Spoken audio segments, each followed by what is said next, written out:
silakan. Silakan ya. Ya. Nama dari keponakan dari Pulut. Oh, baik.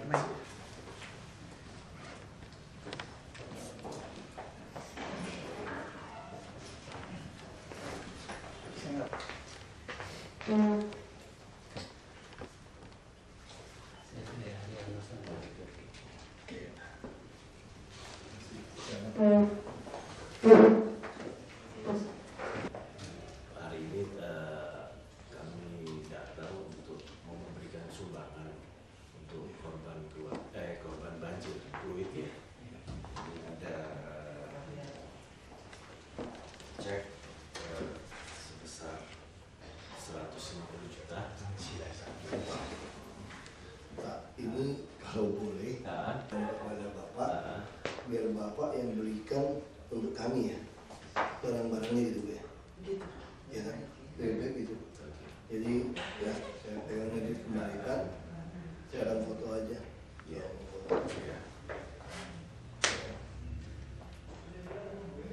Jadi kami kalau kami terima secara uang atau itu kami repot sekali. Oke. Ya, jadi lebih baik kami ada, saya minta Ibu Ika datang. Ada beberapa blok kami itu rencana sama Pak Gubernur itu untuk mengisi semua rumah susun itu dengan perangkat. Jadi kita isi penuh. Selain untuk membantu mereka yang kebanjiran, ini juga sebetulnya melatih mereka untuk hidup yang lebih layak. Jadi orang kalau biasa makan di meja makan bawah sudah tidak biasa. Terus orang kalau sudah ada kulkas sudah lebih hidupnya akan lebih irit. Kenapa? Karena sisa makanan dia bisa simpan. Terus tidak perlu tiap hari ke pasar. Nah ini logika seperti itu. Lalu spring bed. Kenapa Jakarta kita mau kasih spring bed? Kalau dia tidur di kapuk, itu penyakit segala macam yang alergi itu numpuk. Tidak mungkin kita jemur kapuk. Kalau zaman dulu di kampung, kapuk itu ada sengawa apa, kita kan bawa keluar, jemur sampai panas, dipukulin. Ya. Tidak apapun keluar. Di Jakarta mau jemur di mana? Apalagi rumah susun. Baik gang yang sempit. Makanya TBC begitu berkembang. Diare itu begitu berkembang di masyarakat Jakarta. Nah karena kita robah spring bed 1,2 juta sudah ada yang set bawah, bukan spring bed yang merek-merek King Coil atau atau Roman gitu, tapi arti itu spring bed mereka pada plastik, kemudian kita kasih dia spray, jadi dia boleh belajar hidup yang bersih. Mungkin dia mau hidup bersih, cuma tidak ada kemampuan membeli kan. Nah, mereka kami carikan pekerjaan, misalnya kita lagi coba latih untuk dimasukkan ke kawasan Berikat Nusantara. Jadi mereka bukan hanya dikasih rumah yang baik, tapi dicarikan kerjaan. Nah itu yang kita pola itu lakukan. Jadi terima kasih sekali untuk sumbangan ini. Memang kami terus meminta sumbangan dari beberapa kawan-kawan yang mau nyumbang ya. Satu apartemen itu, satu rumah susun itu kira-kira hampir 6 juta. Kalau beli sendiri yang dapat murah mungkin hanya 5 jutaan.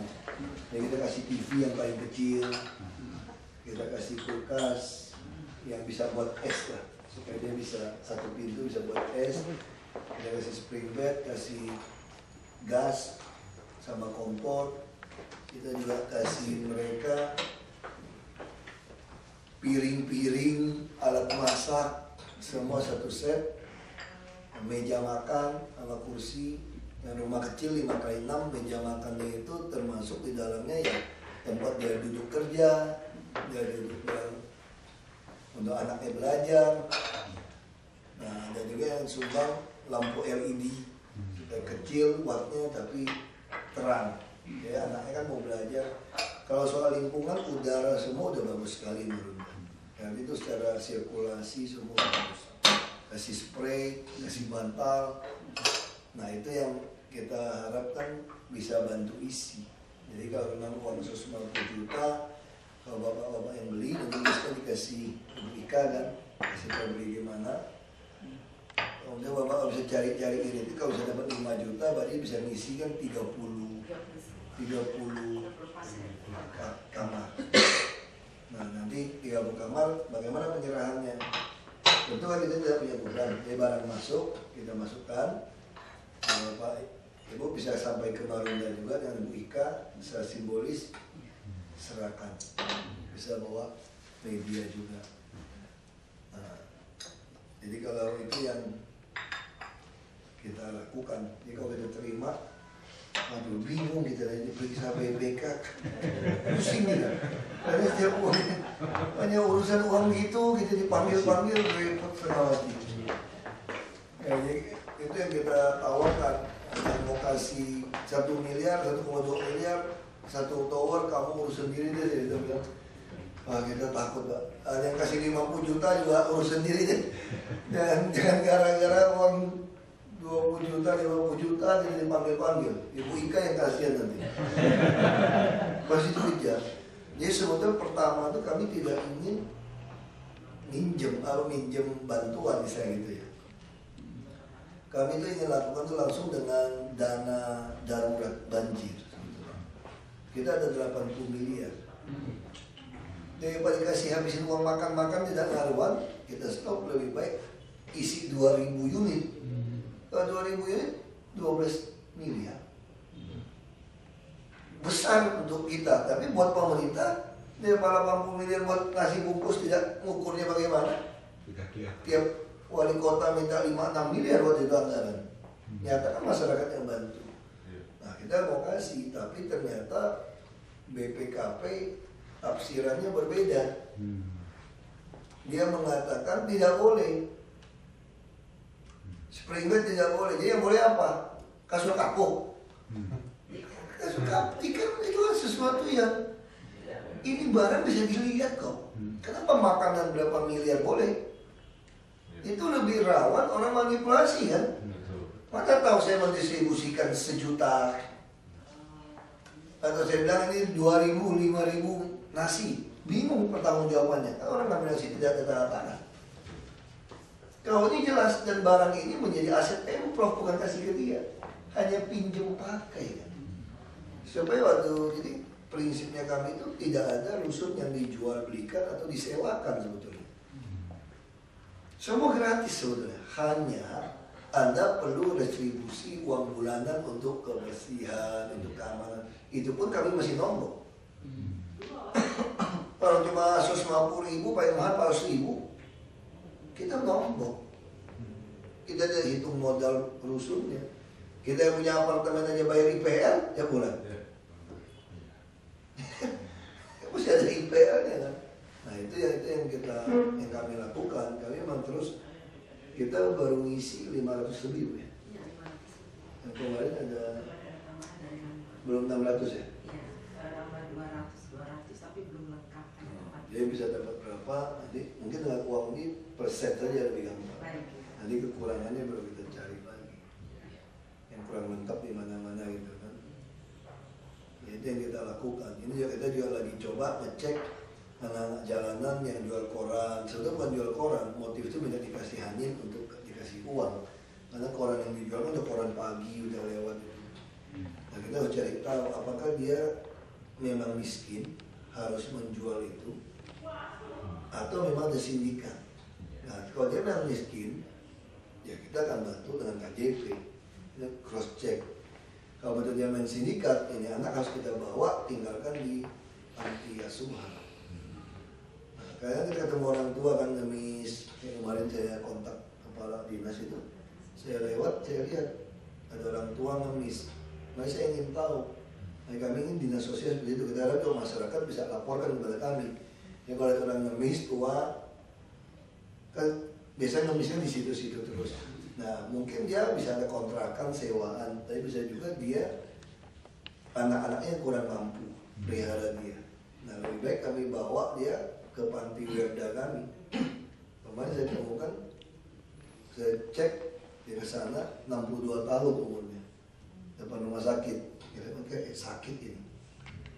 Dulu juga pernah Semanggi agak gila itu, yang rebut gondrong itu, cukurin. Nah Ya, kita harus tanggung jawab negara. Jadi fakir miskin, anak-anak kelantar itu harus menjadi tanggung jawab negara. Itu tuh undang-undang dasar kita mengatur itu. Gitu. Mereka kata kita kasih bantuan bisa jadi masalah dengan BPK, BPKP tafsirannya. Untung dia tidak tafsirkan harus pakai tungku minyak tanah. Gas juga mewah kan? Cuma setelah kita rubah minyak tanah lebih mewah. Di kadang-kadang tuh kita ya terlalu kaku pejabat-pejabat yang mengaudit ini tuh apa ya? Saya apa ada oknum tidak kebagian gitu loh. Kalau yang ada model nasi-nasi tidak jelas, dia kasih loloskan ada kebagiannya mungkin untuk ngaudit. Yang jelas-jelas tidak bisa minta meres kan? Kalau nasi kan bisa meres nih Bu. Makanya akhirnya pejabat kita juga tiap kali ada turun uang bencana seperti itu, isikan juga nih untuk menyuapnya di akhirnya. Karena kalau tidak masalah kan, pasti salah. Kita tidak melakukan juga salah. Nah ini mau kita rubah nih per wilayah, RT RW per wilayah. Ada juga untuk RT RW pilot juga. Ada juga. Pilot juga, super segala macam ketemu dan numpuk. Ini memang kita ini udah lebih banyak bajingan udah. Di tengah bencana pun orang manfaatkan. Nah ini fakta seperti itu. Nah kita butuh orang yang betul punya hati, relawan yang turun. Kalau diturun lama-lama ya bisa kita lawan. Tapi kalau semua itu ya repot. Kita mesti berani mati titiknya. Kalau sudah masyarakat juga tidak mau bantu. Ya pikir apa? Nanti juga kita bantu kerjain gotong royong. Tau-taunya ada anggarannya. Kita yang bersihin got, dia masukin anggarannya di kelurahan. Bilang sudah bersihkan. Itu orang mau gotong royong, tidak mau gotong royong. Nah makanya cara solusi yang kami lakukan, kami buka sekarang. Jadi semua orang bisa lihat anggaran kami berapa. Jadi RT RW di kelurahan ketahuan anggaran ini ada atau tidak ada. Kalau tidak ada, masyarakat silakan gotong royong. Kan kita pakai bersama. Toh uang bapak ibu juga kan untuk kita kelola. Jadi ini yang kita mau pelan-pelan didik. Kalau tidak ya masalahnya. Fasilitas itu bagaimana Pak Baku? Yang motorboat dari Marunda ke Jalan terus ya. jalan terus. Bus juga jalan. Kapasitasnya apakah mencukupi untuk? Ya cukup nggak cukup kita harus jalankan dulu. Makanya intinya kan harus pindahkan mereka kerja ke Marunda. Tapi untuk yang masih di Muara Baru, ini kan uji coba untuk transportasi dari utara yang timur ke udah hampir baratnya utara. Karena nanti kita akan buka jalur selain pesan kapal besar, kita akan buka transportasi laut dari Marunda, itu kan sudah ujung timurnya Jakarta. Marunda, Muara Baru, mungkin bisa Ancol, bisa Tanjung Priok, Muara Angke, Pulau Seribu. Operasional kosnya tinggi, nanti membebani kas. Transport harus ditanggung. Itu bagian dari pemerintah menunjang kebutuhan hidup layak masyarakat yang masih tidak sesuai dengan gaji. Kita hanya gunakan 60 komponen. Kalau kita ngomong jujur 2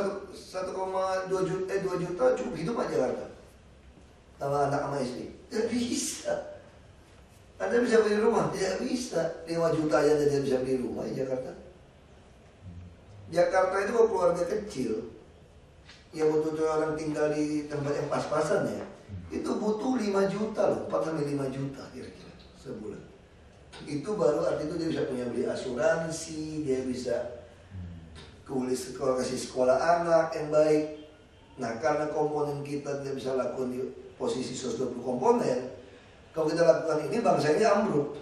Karena produktivitas bangsa kita belum sekuat yang negara lain, sedangkan Kamboja, Vietnam masih rendah gajinya juga, produknya begitu tinggi. Nah ini membuat kita masalah. Nah caranya bagaimana? Nah kebutuhan hidup layak yang 1,95 juta kemarin itu hanya gunakan 60 komponen.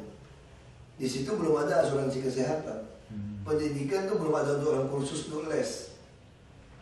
Nah caranya bagaimana? Kami yang lakukan. Kami yang punya jaminan pendidikan, kesehatan, perumahan, transport. Banyak lagi mau kejar transport ini subsidi. Nanti hanya bayar 10% sampai 15% gaji. Kamu bebas naik bus seluruh Jakarta sama kereta api. Bebas. Bebas. Ini kita lagi hitung.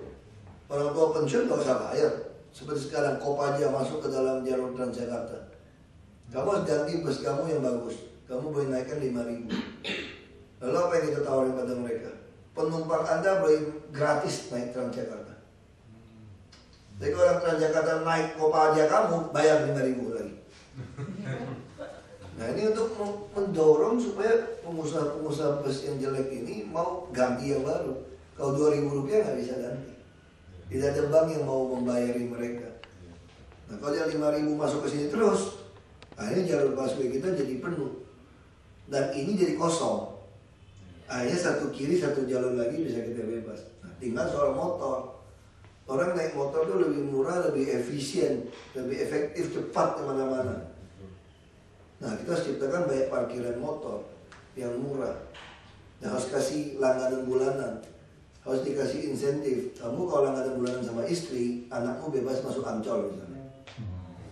Supaya dia mau lepaskan itu motor, dia mau naik. Karena kecelakaan tiap hari 3 orang meninggal. Belum lagi yang tidak punya SIM, tidak punya helm, ada anak-anak yang bawa. Nah ini masalah yang lain. Nah sama juga seperti mobil pribadi kan. Kita lagi mau minta mall-mall yang ada hari biasa, mungkin hanya parkir 10.000, 15.000, Anda sudah bisa titip mobil seharian. Hari biasa. Tapi dengan syarat Anda harus punya karcis langganan bulanan bus juga. Dan ada bukti tiketnya untuk parkir hari itu. Untuk bebas parkir, minta. Kenapa? Kalau tidak ada kombinasi itu, Anda bisa beli tiket bus bulanan untuk parkir di mall. Lebih murah, tidak betul juga. Maka kita semua pikir, busnya harus tambah sekarang. Nah, target kita 1.000 bus.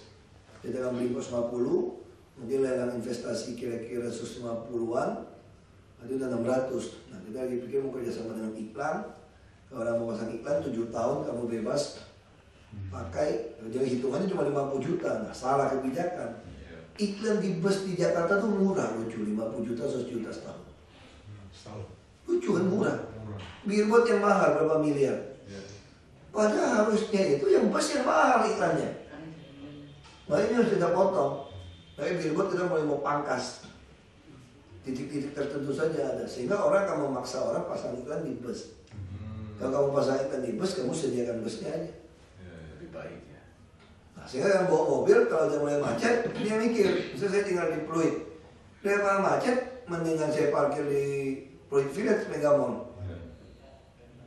Tuh bayar 10.000, atau saya di drop keluarga kan, malam baru dijemput. Kalau saya bawa sendiri, saya kan lebih naik bus. Kalau Anda masih maksa, saya biarkan saja. Nanti Anda mikir sendiri, kalau bawa sendiri macet, ini lancar. Karena saya tidak bisa menggantikan kenyamanan seseorang dengan mobil pribadi dengan bus. Saya tidak bisa naik Transjakarta sambil makan, tidak bisa. Taruh semua termos saya tidak bisa, taruh baju saya semua tidak bisa kan. Tapi kalau saya naik mobil pribadi saya bisa. Nah, tapi sekarang tergantung Anda hitung sendiri.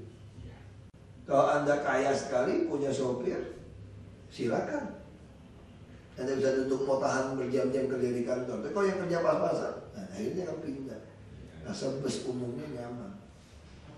Nah itu yang kita lagi lakukan. Mungkin nanti kita akan pasang ERP. Setelah identifikasi secara nomor elektronik, tilang elektronik, untuk jalur tertentu kita cas uang saja. Anda mau nyaman silakan sumbang. Sekali lewat 50.000 atau 100.000. Untuk apa uangnya? Langsung masuk kas, kita bisa belikan lagi bus. Jadi wajar. Bukan kita mau pakai seperti tol. Kalau tol kan masuk ke BUMD, direksi bisa foya-foya. Kayak dividen kan. Tapi kan langsung masuk APBD. APBD kita buka. Berapa yang kita terima, kita akan pakai kembali untuk transportasi. Masyarakat bisa terima. Kenakan ERP. Seperti Singapura. Kalau 50.000 masih penuh, masih langguk, naik ke 100.000. Nah, sederhana kan?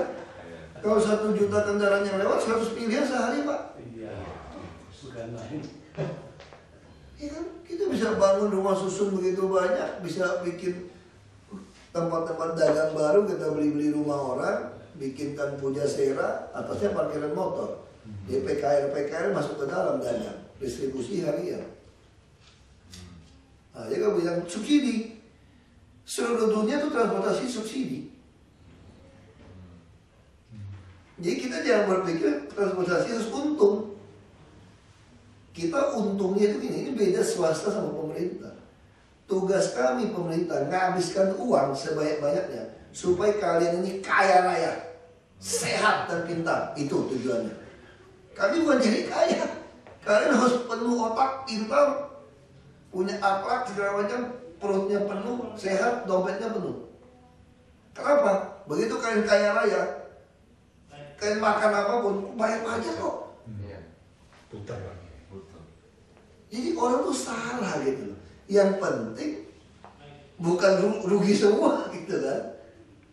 Anda beli rumah bayar pajak, tinggal di rumah bayar PBB, jual beli BPHTB, sewain pajak FINA 10%, jual 5%. Anda makan 10%, tidur restoran, ke hiburan semua ada pajak. Jadi itu yang penting pemerintah seperti itu berpikirnya. Bukan soal subsidinya.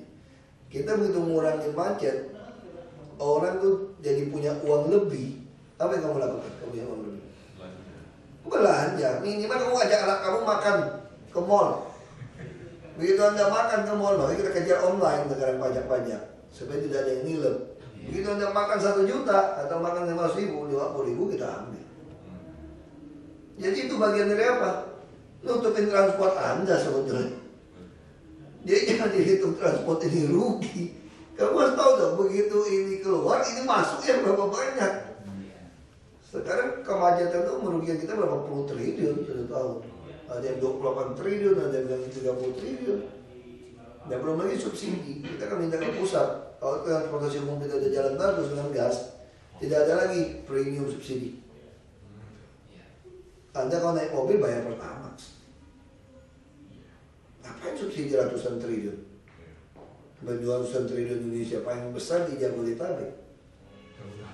Hapus.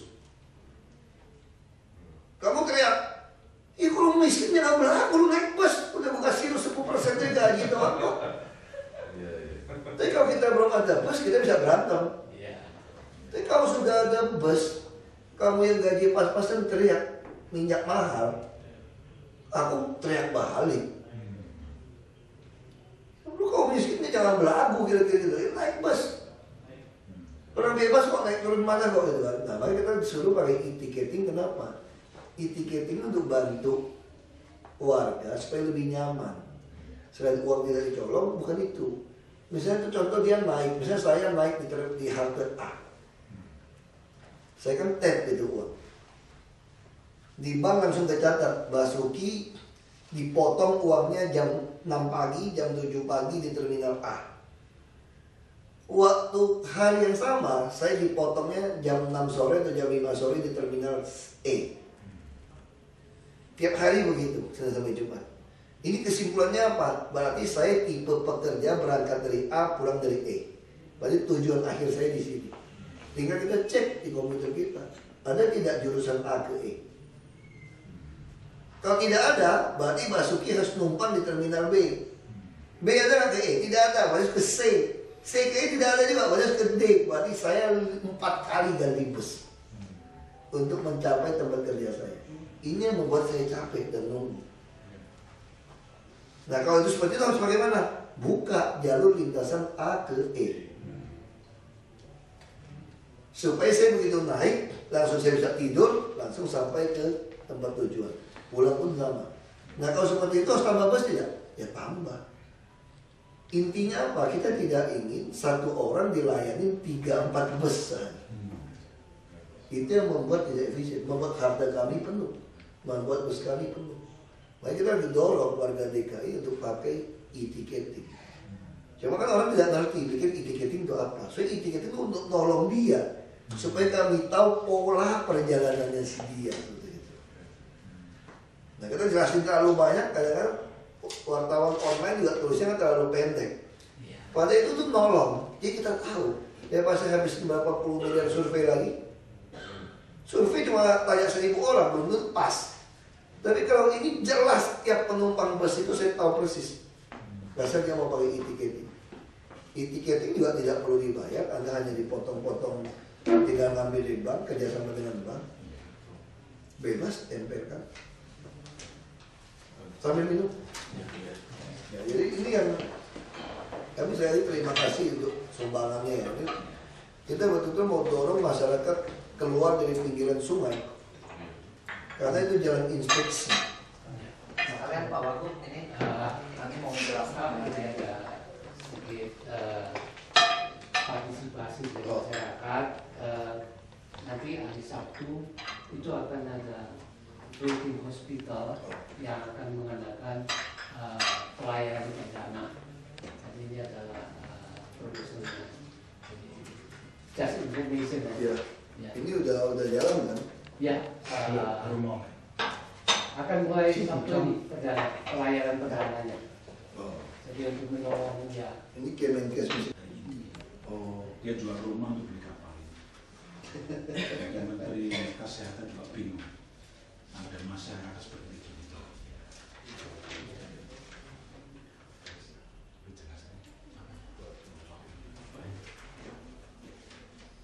Jadi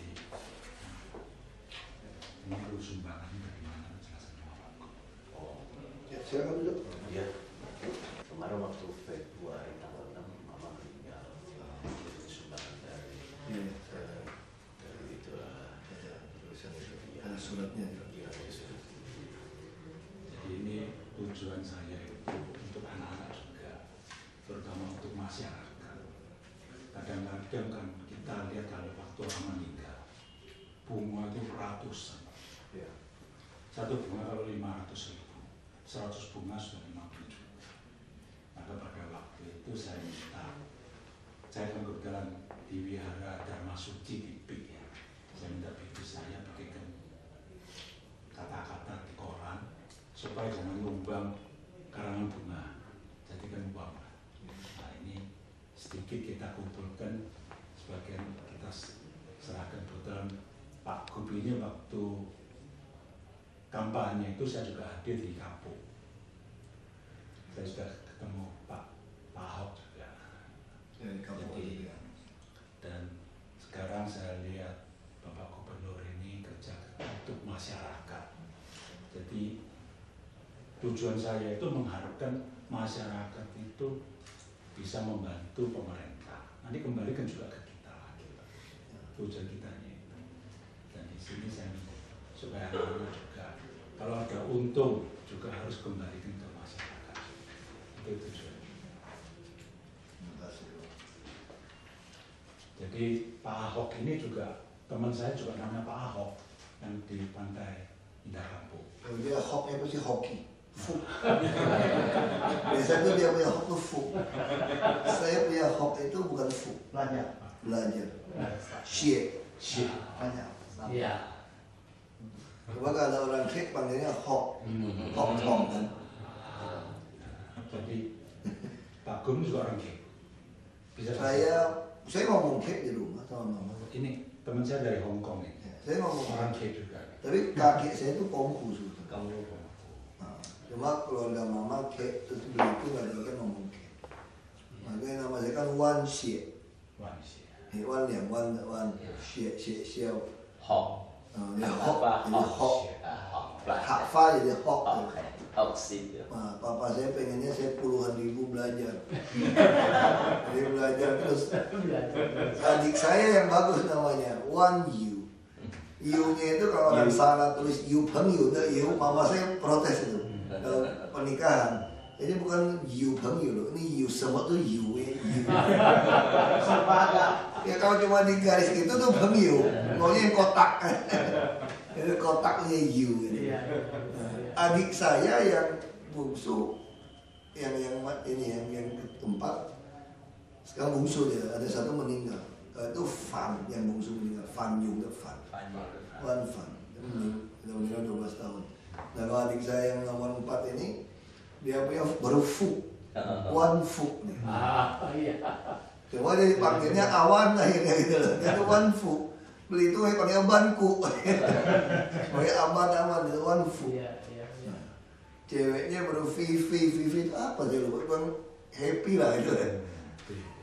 Itu semua nama itu ada wish-nya. Kalau saya kasih nama anak saya terbalik lagi, bukan ada wish, pengalaman saya menuju ke politik. Anak saya lahir tahun 98, setelah pasca kerusuhan. Semua orang mau pindah ke luar negeri, tapi saya dapatnya justru harus memenangkan hati rakyat, bukan pindah ke luar negeri. Itu tanah air kita kok, yang harus hengkang ya mereka yang bikin rusuh, bukan kita. Enak amat. Dia yang rusak negara ini, kenapa mesti kita yang lari gitu loh? Ya lawan. Kita bilang gitu, tapi lawan kan gimana caranya kan? Ya harus menangkan hati rakyat untuk sadar mana yang bajingan, mana yang patriot di republik ini gitu loh. Mana yang ngaku asli, tapi faktanya tuh bangsat misalnya gitu kan? Nah ini harus jelas, masyarakat harus dididik, harus menangkan hati rakyat. Makanya saya kasih nama anak saya itu Nicholas. Nicholas itu artinya itu victory over people's heart.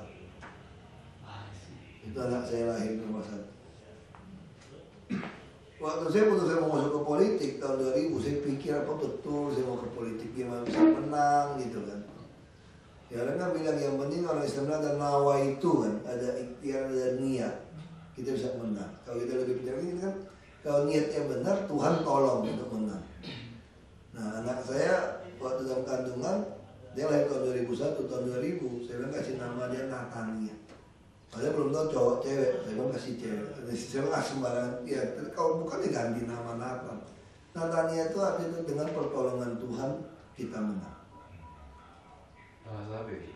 Natania itu kan kita cari buku-buku arti-arti orang lain dan itu. Nah kamu. Nah lalu anak ketiga saya waktu saya jadi bupati, istri saya nggak mau punya anak lebih dari 3 ya, saya udah stop. Cowok, saya kasih nama Daud. Saya Kristen. Itu kasih nama Daud. Kenapa nggak David? Oh nggak David, orang di Alkitab tulisnya Daud kok. Bahasa Indonesia Daud. Nah kenapa Daud? Ini kan anak terakhir. Kita jadi raja sini. Jadi raja, beli Belitung, jadi bupati. Nah itu sama Daud. Ya anak saya tuh ingatkan perjalanan saya.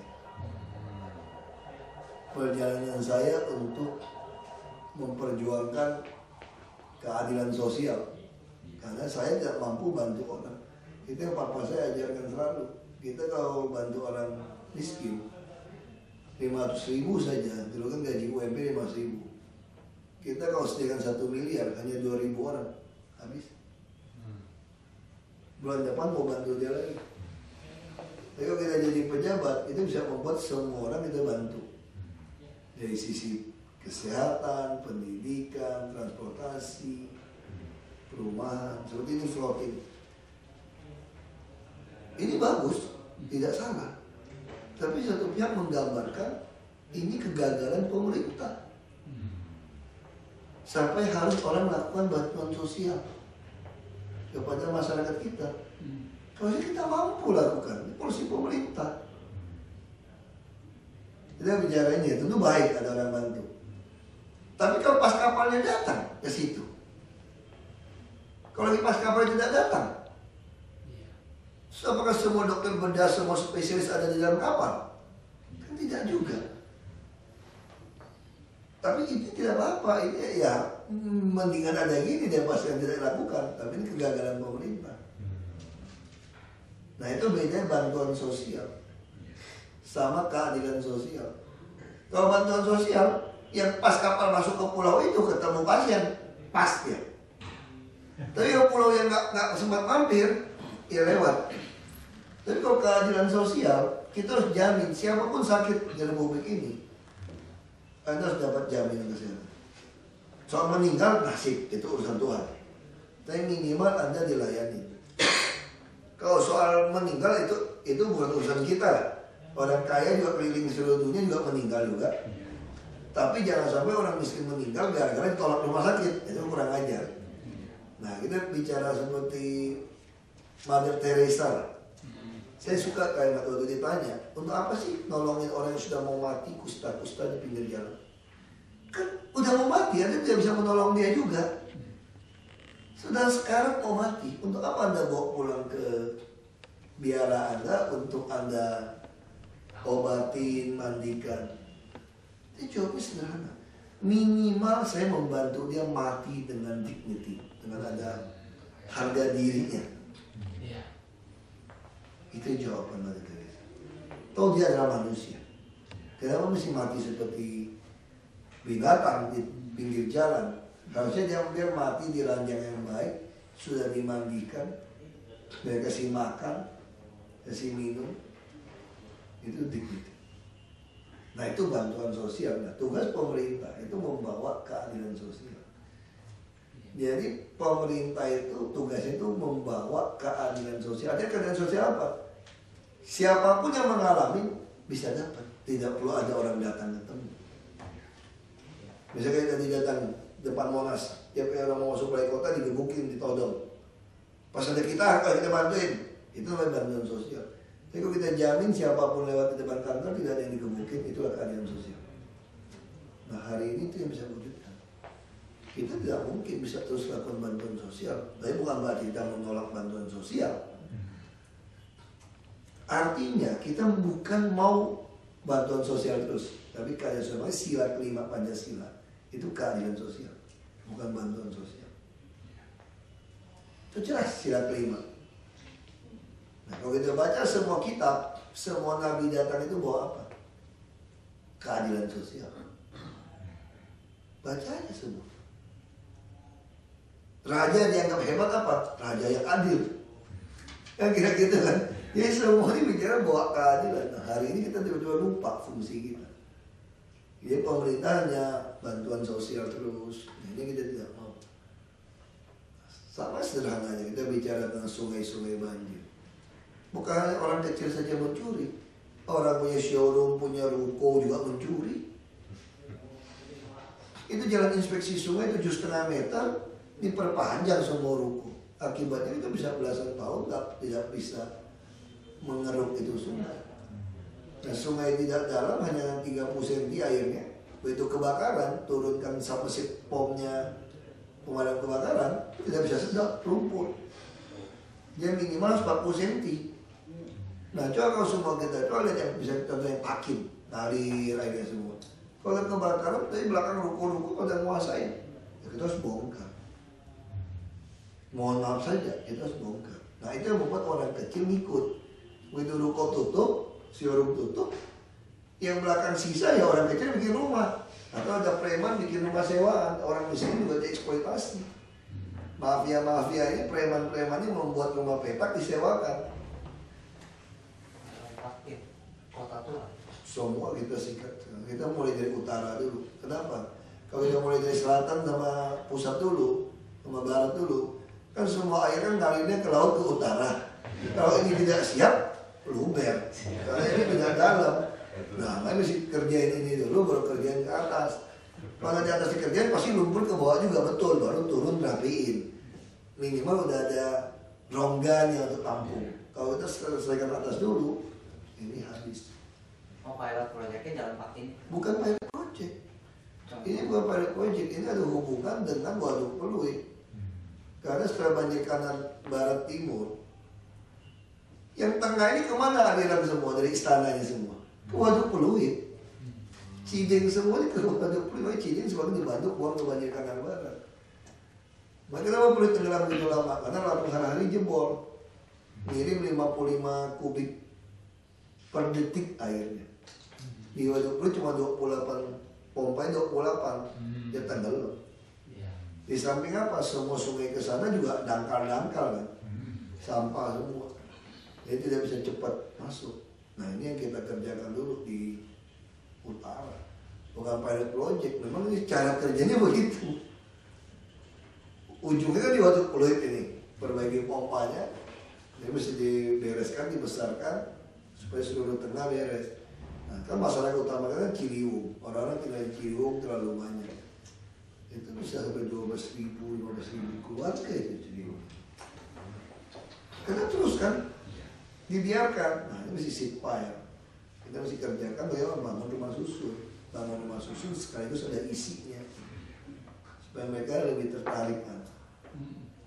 Nah itu yang kita lakukan. Rugi. Saya bilang bukan untuk rugi perusahaan, ini bukan perusahaan. Tugas kami kan bikin pintar, sehat, dan kaya warga. Begitu kamu pintar, sehat, kaya, kamu tidak akan menyusahkan kami, kamu akan memberikan uang kepada kami untuk mengurus yang kurang mampu. Karena orang miskin selalu ada sama kita. Sampai kiamat pun orang miskin dari zaman Bahayura sampai sekarang ya orang miskin selalu ada.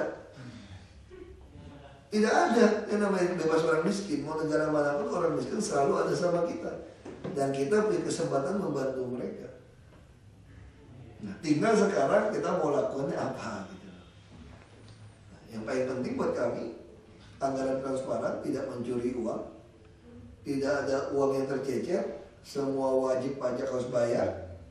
Karena kami juga tidak mencuri uang Anda. Jadi kalau Anda masih macam-macam, ya kita akan lawan. Ya nggak ada urusan. Ini negara, fungsi negara ya bawa pedang. Kita bawa hukum. Kita tegakkan hukum. Kalau yang bahaya, ya tidak ada pilihan buat kami. Ya kami masuk ke sini kita lakukan sesuatu, lebih baik kita ajak ribut. Ya daripada keluar dari sini dianggap gagal, dimarah-marahin orang juga. Dia bilang goblok, gak guna segala macam. Lebih baik keluar sini sebagai mayat, tapi berhasil gitu loh. Orang kan kenang kita. Iya kan, orang kan tahu kalau ini mati gara-gara ngelawan nih. Untuk wujudkan keadilan lebih baik begitu kan. Ya bagi kita hidup, toh semua orang malah meninggal juga. Meninggal umur berapa nih? Saya 12 tahun. Bukan soal meninggalnya, soal apa yang kamu tinggalkan itu lebih penting. Kalau meninggal udah ditentukan Tuhan kok, orang meninggal. Dia lahir udah ditentukan kok. Nah sekarang kalau saya tentukan meninggal hari ini, apakah saya bisa menambah supaya meninggalnya besok? Tidak bisa. Tetap hari ini juga. Kita takut meninggal nggak? Semua orang takut meninggal. Semua orang maunya umur panjang. Semua orang maunya begitu. Semua orang maunya umur panjang gitu loh. Jadi kita semua, tapi kan bukan tangan kita. Nah kalau udah begitu bukan takut lagi. Kita semua takut, ya pasrah saja. Urusan Tuhan lah, bukan urusan kita lagi lah soal kita. Jalanin aja. Saya akan minum, saya mesti geser rapat tadi soalnya. Ya, ini sekali lagi sampai saya terima kasih banyak Pak. Sekali sama Ibu Ika. Iya. Pak bisa foto bersama sebentar. Ya, Langsung pencet ya. Boyan. Oh, sekarang. Bikin surat Pak. Ya nanti kami utarakan apa permasalahannya. Iya. Cepet. Nah, tapi kan untuk eksekusi itu kadang-kadang harus face to face, harus. Gak apa-apa, kita akan pelajari dia punya masalah apa, dia pengen apa. Saya itu lebih suka bawa orang yang bersangkutan untuk tindak lanjut. Seperti sekarang, saya keluar lagi belum tentu ketemu. Makanya saya taruh Ibu Ika gitu loh, supaya jelas. Kalau Ibu Ika jangan laksanakan, ngadu ke saya. Tapi kalau kalian langsung nongol, saya mesti cari orang saya siapa lagi yang buat keputusan, ngambang lagi. Itu maksud saya gitu. Kalau ini kan enak kan, langsung ada uang jelas, ada 150 juta, tolong Ibu Ika, ini Ibu Ikanya ada belikan, mau beli apa, selesai. Coba kalau hari ini nggak bikin surat dulu, saya nggak ada Ibu Ika, pusing lagi. Ya lagi Ibu Ika belum tentu terimanya sama. Teleponnya belum tentu sama. Saya email ke sini aja dulu. Makanya ini mesti jelas. Jadi saya bisa tahu SKPD mana saya panggil. Saya maunya putus. Ketemu sekali putus. Iya, makanya saya jadi jelas untuk apa eksekusi itu kan nggak bisa ini kan. Makanya saya bikin surat tapi aja. yang apa permasalahan? Nggak, belum tentu mesti saya juga. Kadang-kadang mereka minta ini, kan saya skala prioritas. Mana yang perlu kita temuin? Nah sebab ini diaspora, orang-orang yang dulu WNI, dia belajar Saya kuliah kenal. di luar negeri. Di Nova Negara bikin mau buku. balik, mereka mau balik ke tanah air kan? Nah, saya ngerti kok, saya ngerti sekali. Ya, makasih. Semoga negara kita ada bagus begini sama maju. Bisa maju, tapi jaga pajak. Ya. Saya masih sempat olahraga tiap hari Pak. Oke. Bapak jangan lihat saya datang 7:30, saya sudah olahraga Pak. Saya setengah jam olahraga. Makasih.